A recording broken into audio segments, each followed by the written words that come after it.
Here's another movie from the golden age of Malayalam cinema.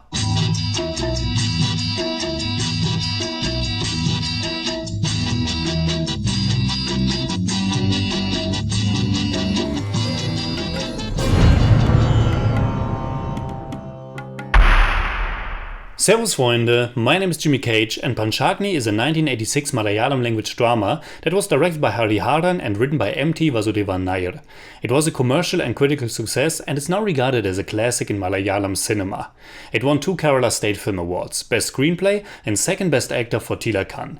It stars Geetha as the young woman Indira, a Naxalite or a former Naxalite that at the beginning of the movie gets released from prison. But it's only a 2-week parole because her mother, a former freedom fighter, is laying on her deathbed. The movie then basically consists of these 2 weeks that Indira is back at home. It's about the interactions and relationships with the people from her life before prison and some that are new to her life. There's her younger sister Savitri, played by Nadia Moidu, Savitri's husband Prabhakaran, played by Devan, her younger brother Ravi, played by Meghanathan, her old classmate Charada, played by Chitra, and Charada's husband Rajan, played by Murali. Then there are also the characters of Charakteren, played by Nedumudi Venu, and Raman, played by the already mentioned Thilakan. And last but not least, there's the freelance journalist Rashid, played by none other than a very young Mohanlal, who is appearing without his usual mustache here. Panchagni, which translates to 5 Fires, is Geetha's movie. It is Indira's story and there are only very few scenes without her. But with all these different characters, it's also a big ensemble piece, and for me personally this was one of the biggest obstacles. As an outsider who is still always learning about this culture and who can also never cross the language barrier, it's oftentimes not easy to fully and quickly understand certain family ties.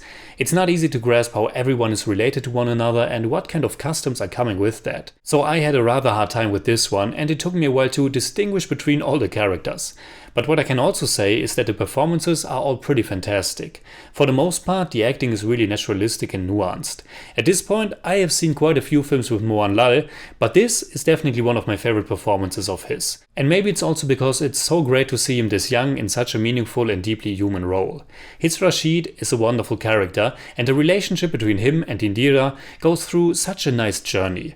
I liked how honest he is. He wants to write an article about Indira's fascinating life story, but he's also open about the fact that he wants to do it to make some money as well. In the later part of the film, there's also this romance developing between them. But again, it feels so very naturalistic and not forced at all. The other actors are great as well, and for me as an outsider it has become such a nice exploration of this region's cinema. I have seen enough movies now to kind of feel at home when these wonderful character actors like Nedumudi Venu, Thilakan or Innocent are appearing. Though Innocent isn't in this one, but I'm pretty sure he's in the next old Malayalam movie that I will watch. I think I have only seen Geetha before in her small role in Talapati, but she's the one who's carrying this film. I have read that critics regarded her character in Panchagni as one of the most powerful female characters in Indian cinema, and I can wholeheartedly agree. From the get-go, when the movie begins in this women's prison, I had the feeling that this is something special, something that feels ahead of its time. I mean, the pacing, the atmosphere, the overall filmmaking definitely make this a film of its era, and I honestly wouldn't mind a slightly faster pace, but with its central female character and the issues it is addressing, it feels very modern and still extremely relevant. It is about this young woman who has made some very powerful life choices. Choices she had to make because that's her nature and her beliefs. She had to face and fight injustices, and she did so in the extreme measures of that time. And the film deals with the repercussions of her actions and what it did to her and her relatives and friends. Apparently, the movie is loosely based on the life of a real Naxalite activist, and Panchagni was one of the few Malayalam films about this subject matter. Now, my personal knowledge about it is pretty limited, and I think I only learned first about it when we watched and reviewed Satyajit Ray's Pratidvandi, The Adversary. When I watched Panchagni, I was primed about the reason for Indira's prison sentence. It was right there in the little synopsis on IMDb. But if I haven't missed anything, I think it's left a mystery for a very long time in the movie. And this is a storytelling aspect that I'm always quite fascinated with. I have said it many times in the past, but movies are always mysteries as well, at least to a certain degree. And it's in the hands of the filmmaker how much information they are revealing to the audience. And of course also when and how they do that. Panchagni's main story spans these 2 weeks weeks that Indira is on parole, but this is one of those movies that has this huge backstory.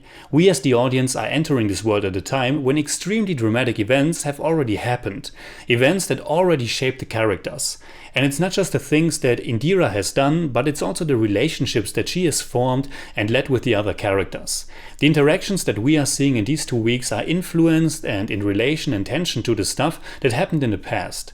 And all of this is creating tension and mystery and sucks us into the world of the film. There are some small and powerful flashbacks sprinkled in, but above all it's Geetha's portrayal of this woman's plight that is so haunting and intense. Some few story developments felt a bit rushed to me, like Savitri's suspicion about a possible affair, or how Indira's younger brother has a change of heart later on, but that can also be due to cultural differences. There are only 2 songs in the movie, but they were both great. One capturing the melancholy and sadness about the past and the lost time, intercut with images of Indira's time at prison. And the other one has this more hopeful nature and the outlook for a possible new beginning. The music was composed by Bombay Ravi with lyrics by O.N.V. Kurup. Overall, it's a really good film that kept me engaged throughout. And it's the powerful ending that elevates it even more. Indira is a fantastic character and the movie may be even more relevant today. So in German I'd say, Panchagni ist ein unglaublich starker Film mit tollen Charakteren und wundervollen Schauspielleistungen, allen voran Geetha, die eine der stärksten Frauenfiguren im indischen Kino Leben einhaucht. I give Panchagni 8 out of 10. It's more like 7.8, but I don't do that.